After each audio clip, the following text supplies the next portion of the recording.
Ipinahayag po naman ng Senate President Francis Escudero na hindi maaring obligahin ng sinuman ang mga senador na mag-inhibit bilang hukom sa impeachment court.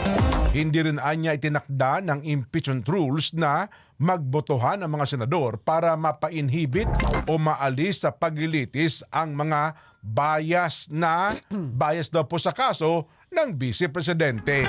Ibabalita naman po yan ni Mean Corvera.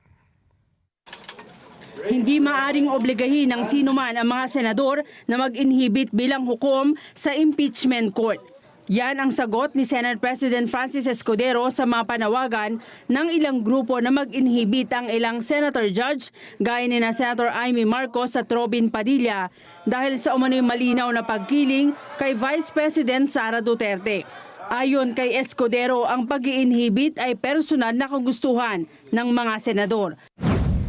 Anumang panawagan o kahilingan ng sinumang biased na pabor man o kontra sa impeachment, pabor man o kontra kay VP Sara, hindi namin didinggin o papakinggan dahil biased nga sila eh. At kung may panawagang inhibition dun sa mga pabor kay VP Sara, anti-impeachment, malamang may panawagan ding inhibition dun sa mga ayaw kay VP Sara at saka pabor sa impeachment ng mambabatas. But generally, ang pag-recuse, ang pag-inhibit is voluntary on the part of the impeachment court judge. Sabi pa ni Escudero, wala ring nakasaad sa kanilang impeachment rules na magbotohan ang mga senador para mapa-inhibit o mapaalis mula sa impeachment trial ang kapwa senador. Kung meron man anyang gusto mag-inhibit ang sino mga senator judge, dapat may formal motion sa impeachment court na manggagaling sa panig ng prosecution o kaya'y sa depensa.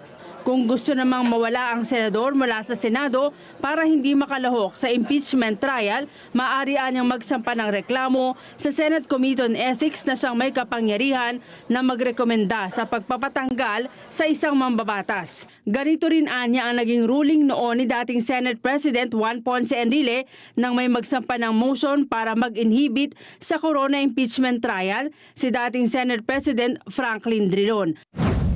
Ang gusto mo kung may ginawa siyang paglabag sa kanyang trabaho bilang senador sa pamamagitan ng isang ethics complaint. Yon ang sinabi ni dating Senate President Enrile kaugnay sa mga motions for inhibition nung panahong yon nung impeachment ni Chief Justice Corona.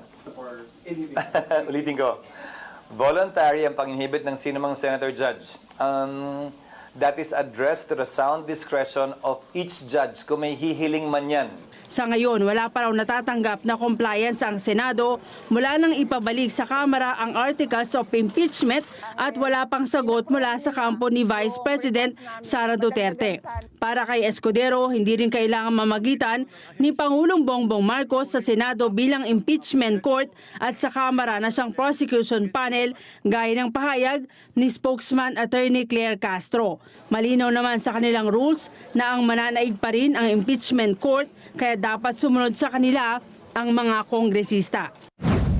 Hindi kami magkalibel sa isyong ito at hindi ito pwedeng pag-usapan sa loob ng silid na sarado. Lahat dapat ginagawa in the open, in the name of transparency and accountability. Mean Corvera para sa 100%.